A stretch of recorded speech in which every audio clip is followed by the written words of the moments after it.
گشتم و گشتم و گشتم و گشتم مثل تو ندیدم رفتم و رفتم و رفتم و رفتم اما نرسیدم گشتم و گشتم و گشتم و گشتم مثل تو ندیدم رفتم و رفتم و رفتم و رفتم اما نرسیدم آخر کجایی بادی سبایی از ما رهایی ناشنایی آخر کجایی بادی سبایی از ما رهایی ناشنایی گشتم و گشتم و گشتم و گشتم مثل تو ندیدم نوروز امسال برایتون خیلی بربری زیاد داشته است.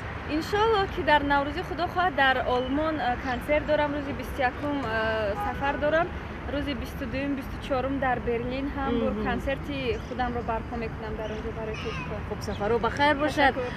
این سفراتون مثلا با کمک کی تشکیل شده است؟ از طرف دولت سفارت‌های خودمون دعوت میکنن و ما در اونجا اشتراک میکنیم. این بار اول است که مثلا در روز نوروز در بیرون از کشور برآمد میکنید؟ چند در لندن بودم در پاریس در ترکیه بودم و در آلمان که نوروز رو جشن میگیرن. خوب یک سوال دیگر برخی از ستاره های ما به قبل گفتن در سال 2014 مثلا اویلا برپا کردن هرچند اسمی گیم همسرانش پنهان میدارن برای شما همین سال چگونه بود در گیم حیات خانوادگیتان یگان دیگرگونی در نظر نیست؟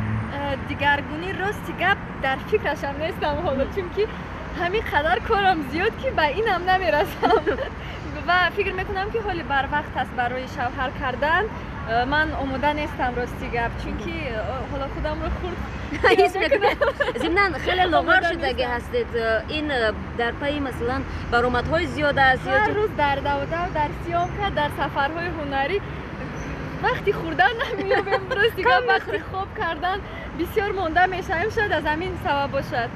تشکر جان مینگور جان و یک سوال آخر مثلا تمنیات شما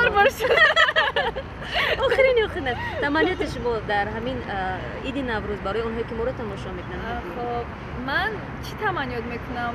من برای مخلصان عزیزم برای خلق تاجیک پیش از همه سلامتی بردباری تمنا دارم بگذار مثل امین گفت شکوفان باشن زیبا باشن بگذار در کارهای شما موفقیت میخوام همیشه خوشبخت باشن در لباشون خنده هویدا باشد تاجیکستان ما همیشه گلگل شکوفان باشد و بگذار همیشه سرشون درد رو نبینه. تشکر من پیش دستی میکنم میگم مرنگار 4 مصرع برای شما ایزان توفه میکنن چه سوال نیست 4 مصرع از یگان آهنگتون.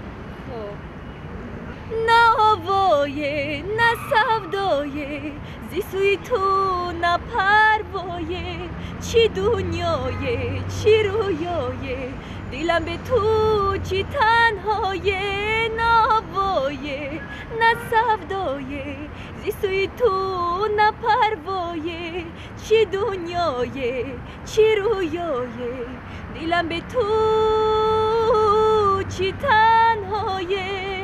هزار رحمت. نوروزت یک بار دیگه مبارک باشه. تشکر به شما نیست.